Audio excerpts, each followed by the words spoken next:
নবী আপনার আমার জন্য এখন পর্যন্ত সোনার মদিনায় কাঁদতেছেন, সুবহানাল্লাহ বলেন। এখন পর্যন্ত কোন জায়গায় কাঁদতেছে?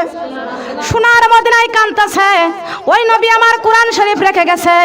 আর আপনি যদি নবীর উম্মত হইয়া যদি জি বাংলা স্টার জলসা নিয়ে পড়ে থাকেন, মা বলে আজকের থেকে জি বাংলা দেখা যাবে না, আজকের থেকে স্টার জলসা দেখা যাবে না, আজকের থেকে ফেসবুক দেখা যাবে না, ওই খারাপটা দেখা যাবে না, ওই রাস্তা আপনারা ঘৃণা করতে হবে। ভয় করার মতো ভয় করেন আল্লাহ। আল্লাহকে যারা ভয় করেছে জীবনে নামাজ ছাড়তে পারবে না। আল্লাহকে যারা ভয় করেছে ওই ব্যক্তি কখনো ফজরের নামাজ ছাড়তে পারবে না। আল্লাহকে যারা ভয় করেছে জোহরের নামাজ ছাড়তে পারবে না, আসরের নামাজ ছাড়তে পারবে না, মাগরিব ছাড়তে পারবে না, এশা ছাড়তে পারবে না। আল্লাহকে যারা ভয় করেছে বেপরদায় ঘুরতে পারবে না। আল্লাহকে যারা ভয় করেছে তারা সুদ খাইতে পারবে না। আল্লাহকে যারা ভয় করেছে তারা ঘুষ খাইতে পারবে না। আল্লাহকে যারা ভয় করেছে তারা কখনো মিথ্যা কথা বলতে পারে না। আল্লাহকে যারা ভয় করেছে মানুষের গীবত করতে পারবে না। আল্লাহকে যারা ভয় করেছে মানুষের সমালোচনা করতে পারবে না। আল্লাহর ভয় যারা করেছে পিতা মাতার অন্তরে কষ্ট দিতে পারবে না। আল্লাহর যারা ভয় করেছে শ্বশুর শাশুড়ির মনে কষ্ট দিতে পারবে না। আল্লাহর ভয় যারা করেছে এতিমের হক নষ্ট করতে পারবে না। আল্লাহর ভয় যারা করেছে মিসকিনকে কষ্ট দিতে পারবে না। আল্লাহ পাক রব্বুল আলামিন বলেছেন আরাআইতাল্লাযী ইউকাযযিবু বিদ্দীন। আল্লাহু আকবার। ফাযালিকাল্লাযী ইয়াদউল ইয়াতীম ওয়া লা ইয়াহুদ্দু আলা তাআমিল মিসকিন। আল্লাহু আকবার। হে নবী, আপনি কি দেখেছেন যারা আমার দিনকে অস্বীকার করে? দিন মানে কি? আপনি কি দেখেছেন আমার দিনকে অস্বীকার করে? আপনি কি দেখেছেন এতিমের ঘরে ধাক্কা দিয়ে তাড়িয়ে দেয়? আপনি কি দেখেছেন ওই মিসকিনদের খেতেও দেয় না, খাওয়ার জন্য উৎসাহিত দেয় না? আল্লাহ পাক রব্বুল আলামিন বলেছেন এতিমের হক কখনো নষ্ট করিও না।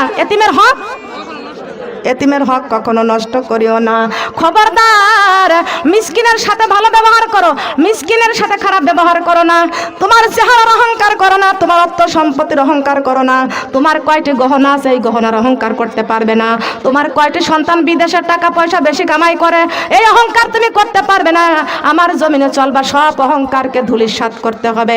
অহংকার করার মালিক একমাত্র আমি আল্লাহ। অহংকার করার মালিক কে? বলেন, কে অহংকার করতে পারে? একমাত্র আল্লাহই পারে অহংকার করতে। আপনি কিছু অহংকার করতে পারবেন না। কথা বলেন ঠিক কি না? অহংকার করতে পারবেন না। নবীজি বেলালকে ডাক দিয়া বলতেছেন, বেলাল রে, আমার একমাত্র যিনি আমার উম্মতের জন্য ওই পুলসিরাতের ঘাটে থাকবো। পুলসিরাতের ঘাট ৩০,০০০ বছরের রাস্তা, হীরার চাইতো ধারালো, চুলের চাইতো চিকুন, অমাবস্যা রাত্রের চেয়ে অন্ধকার। আমার উম্মত ওই পুলসিরাতের পুল পার হইতে কত কষ্ট পাবে। আর আমার উম্মতকে আমি রাসূল পুলসিরাতের পুল পার করার জন্য ওই পুলসিরাতের ঘাটে আমি রাসূল থাকব। সুবহানাল্লাহ। লক্ষ্য করেন আমার মা বোনেরা, পুলসিরাতের ঘাটে আমার নবী দাঁড়িয়ে থাকবে। কে থাকবে? কে থাকবে? নবী আমার পুলসিরাতের ঘাটে থাকবে। বেলাল রাদিয়াল্লাহু তাআলা আনহু ডাক দিয়ে বলতেছেন, ইয়া রাসূলুল্লাহ, ইয়া হাবিবাল্লাহ, হাসরের মাঠে ওই সূর্যের তাপ কেমনে আপনি সহ্য করবেন গো নবীজি? এই যে সূর্যটা আছে একটা মুখ, যেদিন এই কোরআনটা উঠে যাবে ওই দিন তখন আসমানটা দোল খেতে থাকবে। সুবহানাল্লাহ বলেন। আসমানটা মনে আছে? মনে আছে? এখান থেকে আলোচনা শেষ করেছিলাম না? কান্না কেন? খেয়াল করে শুনুন। এই চারি গ্রামের মানুষ সংবাদ চলে আসবে, হই হুল্লা পড়ে যাবে, কারোর বাড়ি রান্না নাই, খাওয়া নাই। তখন কোথায় সংসার, কোথায় খাওয়া, কোথায় ঘুম? মানুষ সব অধৈর্য হয়ে যাবে, অশান্তি শুরু হয়ে যাবে, একমাত্র কোরআন উঠে যাওয়ার কারণে। আসমানের দিকে তাকায়া দেখতেছি আসমানটা দোল খেতে আছে। আহারে, এই জাংলাটা যদি খুঁটি ভেঙে যায় তাহলে কিন্তু এই জাংলাটা জমিনের মধ্যে পড়ে যায়। ও সোনার মা বোনরা, কান্না গান। একটা জাংলা দিলে যেমন 4টা খুঁটি থাকে, 4টা খুঁটির ঘরের থেকে উই পোকা লেগে পছন ধরে যায়, যা ভেঙে পড়েছে, জাংলা তখন আর উপরে থাকবে না। আল্লাহর কোরআন যখন আল্লাহ পাক রব্বুল আলামিন তুলে নিয়ে যাবে ওই দিন তখন আসমানটা তখন দোল খেতে থাকবে, দোল খেতে থাকবে। আহারে, আসমানের দিকে তাকায় দেখতে পারবো যে আসমানটা দোল খেতে আছে। আল্লাহ পাক রব্বুল আলামিন তখন দেখবে এই কাফের বেদিনরা সবাই হাই হতাশ হয়ে গেছে। এখন গাছ আমরা টাইট, কোরআনের রাস্তায় করতেছ ফাইট। এখন পর্যন্ত সময় আছে, হুঁশিয়ার হয়ে যাও। আর এই কোরআনের বিরোধী কথা বলবো না, আর এই কোরআনের বিরোধী কথা বলবো না। এই কোরআনটা নিয়ে কবরে যেতে চাই, এই কোরআনটা দিয়ে জীবনটা গড়তে যদি পারি, কোরআন নিয়ে কবরে যাইতে পারবো। বলেন সুবহানাল্লাহ। এসো মোরা কোরআনই পড়ি, জীবনী গড়ি, সবার একদিনই মরতে হবে, যাইতে হবে কবরে বাড়ি। এসো মোরা কোরআনই পড়ি, জীবনী গড়ি, সবার একদিনই মরতে হবে, যাইতে হবে। কোরআন জীবনের আশা, কবরে বাঁধিব বাসা। কোরআন জীবনের আশা, কবরে বাঁধিব বাসা। সঠিক মতো পড়লে কোরআন, সঠিক মতো পড়লে কোরআন, জান্নাত হবে আপন বাড়ি। এসো মোরা কোরআনই পড়ি, জীবনী গড়ি, সবার একদিনই মরতে হবে, যাইতে হবে। এসো মোরা কোরআনে পড়ি, জীবনে গড়ি, সবার একদিনই মরতে হবে, যাইতে হবে। কোরআন জীবনের আশা, কবরে বাঁধিব বাসা। কোরআন জীবনের আশা, সঠিক মতো পড়লে কোরআন, সঠিক মতো পড়লে কোরআন, জান্নাত হবে আপন বাড়ি। এসো মোরা নামাজি পড়ি, জীবনী গড়ি, সবার একদিনই মরতে হবে, যাইতে হবে কবরে বাড়ি। এসো মোরা নামাজি পড়ি, জীবনী গড়ি, সবার একদিনই মরতে হবে, যাইতে হবে। নামাজ জীবনের আশা, কবরে বাঁধিব বাসা। নামাজ জীবনের আশা, কবরে বাঁধিব বাসা। সঠিক মতো পড়লে নামাজ, সঠিক মতো পড়লে নামাজ, জান্নাত হবে আপন বাড়ি। এসো মোরা পর্দা করি, জীবনী গড়ি, সবার একদিনই মরতে হবে, যাইতে হবে কবরে বাড়ি। এসো মোরা পর্দা করি, জীবনী গড়ি, সবার একদিনই মরতে হবে, যাইতে হবে কবরে বাড়ি। ঠিক কিনা? ঠিক কিনা বলেন?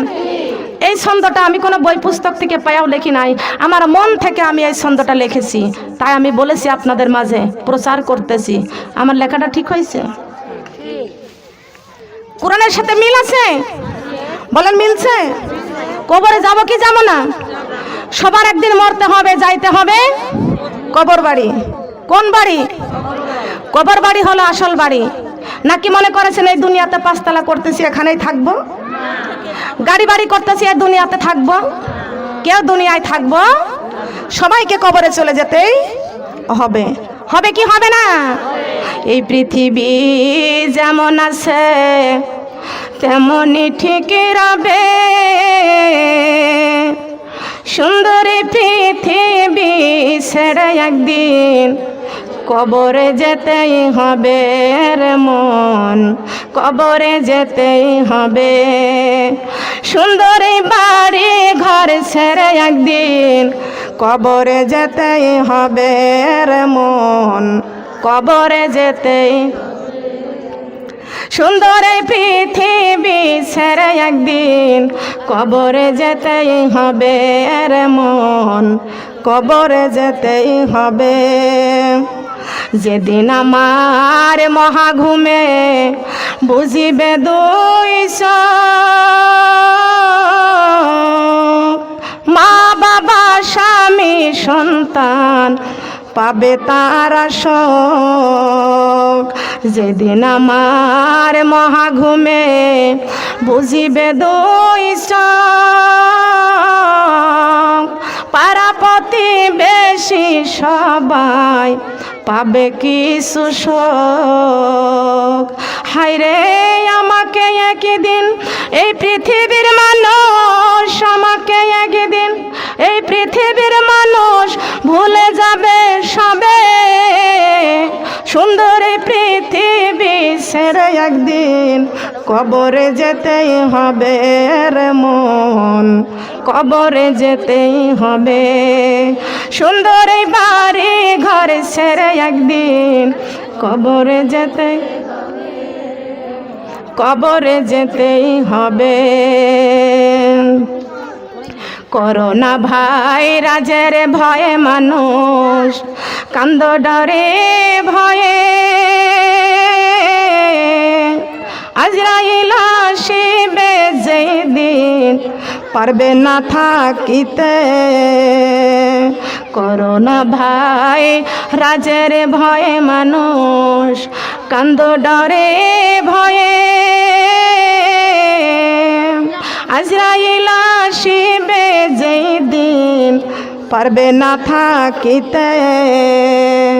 মাগ নামাজি পড়ো রোজা রাখো, নামাজি পড়ো রোজা রাখো, কোরআন করো বুকে, সুন্দর বাড়ি ঘর ছেড়ে একদিন কবরে যেতে হবে রে মন, কবরে যেতে হবে। সুন্দর দুনিয়া ছেড়ে একদিন কবরে যেতেই হবে রে মন, কবরে যেতেই হবে। ঠিক কিনা বলেন? ঠিক। যতই মরণের ভয় করেন না কেন, মৌতের ভরে আপনি সিন্ধুকের মধ্যে পালায়া থাকেন, ওইখানেও আপনারে মৌত যাবে। তবে আল্লাহ পাক রব্বুল আলামিন বলেছেন, মাউত কাছিন কুল্লু নাফসিন শারবুন কবর বাইতি কুল্লু নাফসিন দাখিলু। আল্লাহু আকবার। হ্যাঁ, মোনাজাত হবে, বসেন, দেরি নাই। তাই কি হয়েছে? আমরা পড়বো না? না, হ্যাঁ, আমার বড় ধরে কুষ্টিয়া চলে যাবো আমি। আপনিও পরে যাবেন? আপনার বাড়ি কোন জায়গা? আমার বাড়ি কুষ্টিয়া, আমি কুষ্টিয়া চলে যাব। কি ঠিক কিনা বলেন? বাড়ি বাড়ি করিও না বান্দা, এই বাড়ি তো তোমার নয়। বাড়ি বাড়ি করে কি লাভ হবে, বাড়ি হবে কবর ভিতর। ঠিক কিনা বলেন? কোথায় হাঁটছ, কোথায় চলছ, কোথায় যাইবা চলিয়া, এই দুনিয়ার মায়ায় পরে মানুষ যায় না কোরআন ভুলিয়া। কথা বলেন ঠিক কিনা? ও মানুষ রে, আজকে এই দুনিয়ায় বাড়ি বাড়ি করতেছি, আমার করতেছি, সব ছেড়ে অন্ধকার কবরে চলে যেতে হবে। আজ না হয় কাল তুমি যাইবা কবরে, যাওয়ার সময় দেখবে সে গো তোমার সবই রইল পরে, যাওয়ার সময়। কথা বলেন ঠিক কিনা? যাওয়ার সময় দেখবো সব পরে আছে, আমি একা একা খালি হাতে চলে যাচ্ছি। কথা বলেন ঠিক কিনা? ও সোনার মা বোনরা, কান লাগানো, ভালো করে খেয়াল করে শুনুন। আমার নবী মুহাম্মদ রাসূলুল্লাহ সাল্লাল্লাহু আলাইহি ওয়াসাল্লাম বলেছেন, হে উম্মতেরা, খবরদার আমার মিসকিনকে ফাঁকি দিও না। এখন তো ফাঁকি দেওয়াটাই বেশি হয়েছে। ঠিক কিনা বলেন? ঠিক কিনা? আল্লাহ পাক রব্বুল আলামিন বলেছেন, যদি কোনো মিসকিনকে ফাঁকি দেওয়া হয়, এই দুনিয়ার থেকে ফাঁকি দিবা, আমি আল্লাহর কাছে সবাইকে আসতে হবে। সুম্মা ইলাইনা তুরজাউন। এক তবক জমিন যদি কেউ কাউকে ফাঁকি দেয়, আল্লাহ পাক রব্বুল আলামিন বলেছেন, আমি আল্লাহ 7 তবক জমিনের মালা বানাইয়া কিয়ামত পর্যন্ত গলায় পরাইয়া রাখবো। ও মানুষ, আমি বিভিন্ন জায়গায় যাই, অনেক জায়গায় দেখে গেছি আদমের সন্তানদের ভিতরে শয়তান ঢুকেছে। কথা বলেন ঠিক কিনা? আদমের সন্তান, আমরা কার সন্তান? আমরা কার সন্তান? আদমের সন্তান। এই আদমের 14 গোষ্ঠীকে শয়তান ধোঁকা দিয়ে বোকা বানায় জাহান্নামে পৌঁছানোর জন্য ধোঁকা দেয়। কথা বলেন ঠিক কিনা? ঠিক কিনা বলেন? খেয়াল করেন, অল্পতে পেট ভরে না। কথা বলেন ঠিক কিনা? অল্পতে, কথা বলেন না, অল্পতে পেট ভরে না। লক্ষ্য করেন, শয়তান চায় এই কাজগুলো। খবরদার, কোনো অংশীদারের অংশ কোনো হকদারের হক নষ্ট করবেন না। যদি হকদারের হক যদি নষ্ট করে দেন, এই দুনিয়াটা মস্ত বড়, খাও দাও ফুর্তি করো, আগামীকাল বাঁচবা কিনা বলতে পারো। কি করবেন? একজনকে ফাঁকি দিয়ে আপনি কি ওই অর্থ সম্পদ নিয়ে কবরে যাইতে পারবেন? বলেন পারবেন?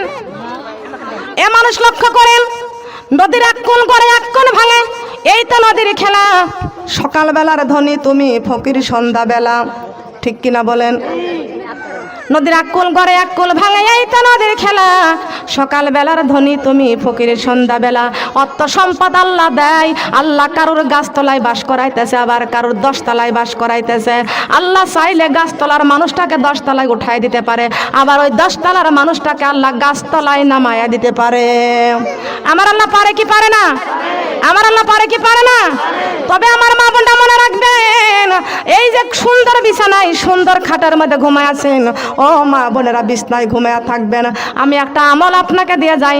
মা আয়েশা রাদিয়াল্লাহু তাআলা আনহার কাছে একটা মহিলা সাহাবী এসে বলতেছেন, ও মা আয়েশা, আমি তো এত কোরআনের কথা শুনি আমার চোখ দিয়ে কখনো পানি বের হয় না, আমার চক্ষু দিয়ে কখনো পানি বের হয় না।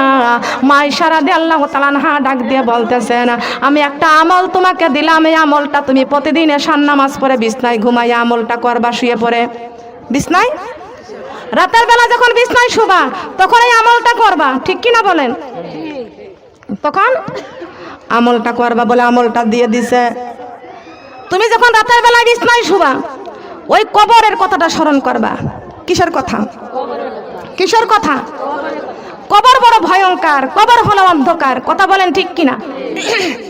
কবর প্রতিদিন আপনাকে আমাকে 5 বার ডাক দেয়, আমি কবর বড় ভয়ঙ্কর, আমি কবর বড় অন্ধকার, আমার ঘরে আসিবা তুমি, আমার ঘরে আসিবা তুমি, কোরআন শরীফ বুকে কর লা ইলাহা কালিমা লা ইলাহা। আমি কবর বড় ভয়ঙ্কর, আমি কবর বড় অন্ধকার, আমার ঘরে আসিবা তুমি, আমার ঘরে ফজরের নামাজ জলদি পড় লা ইলাহা কালিমা লা ইলাহা কালিমা লা ইলাহা। আমার শিশুকাল গেল, যৌবন গেল, মাগ চুলেতে পাকে ধরেছে, হঠাৎ একদিন শুনবে রে বন্ধু আমার মরণ হয়েছে, কালিমা লা ইলাহা কালিমা লা ইলাহা। পূর্ব থেকে উঠে রে বেলা, পূর্ব থেকে উঠে রে বেলা, পশ্চিমেতে রওনা দেয়, হায়াত রিজিক শেষ হয়ে যায়, কবরে ডাকিছে বারে বারে, কালিমা লা ইলাহা কালিমা লা ইলাহা লা ইলাহা ইল্লাল্লাহু মুহাম্মাদুর রাসূলুল্লাহ। সবাই বলি সাল্লাল্লাহু আলাইহি ওয়াসাল্লাম। সোনার মা বোনরা কান লাগান, লক্ষ্য করে শুনেন, আল্লাহর নবী মুহাম্মদ রাসূলুল্লাহ সাল্লাল্লাহু আলাইহি ওয়াসাল্লাম যেই কথা বলতেছিলাম, মা আয়েশা রাদিয়াল্লাহু তাআলা আনহা মহিলাকে বলেছেন, প্রতিদিন সকাল রাতের বেলায় যখন বিছনায় শুবা তখন ওই কবরের কথাটা স্মরণ করবা। তোমার চোখে পানি আসে না? পানি নাই? কবরের কথাটা স্মরণ করবা। তার কারণ তোমার ঘরের বাতিটা নিভাইয়া দিবা, দরজা জানালা সব আটকায়া দিবা, আর তুমি তখন চিন্তা করবা, আল্লাহ আমি যদি এই দরজা জানালা আটকায়া দিছি, এখন যদি বিপদে পড়িয়া যায়, একটা চিল্লানি দিলে আমার আশেপাশের লোকজন সবাই আমার সাহায্য করতে আসবে। ও আল্লাহ, আমি ওই অন্ধকার কবরে চলে যাব।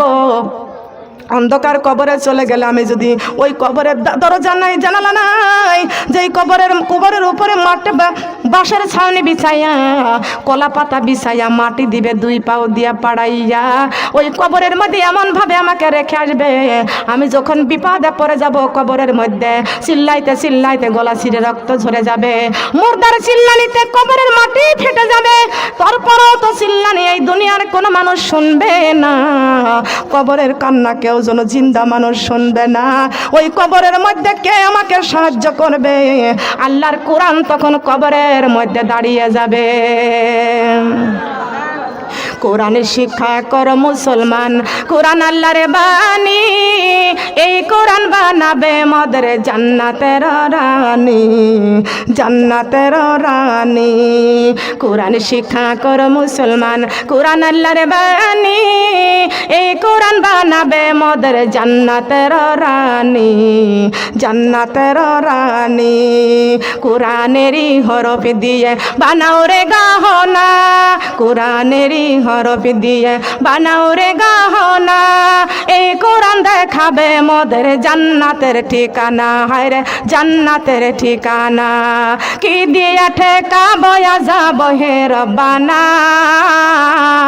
কোরআন শরীফ বুকে বেঁধে বানাও দেওয়ানা, বলেন কোরআন শরীফ বুকে বেঁধে, কোরআন শরীফ বুকে বেঁধে বানাও দেওয়ানা, বলেন কোরআন শরীফ বুকে বেঁধে, বলেন না সুবহানাল্লাহ। দরকার আছে কি না?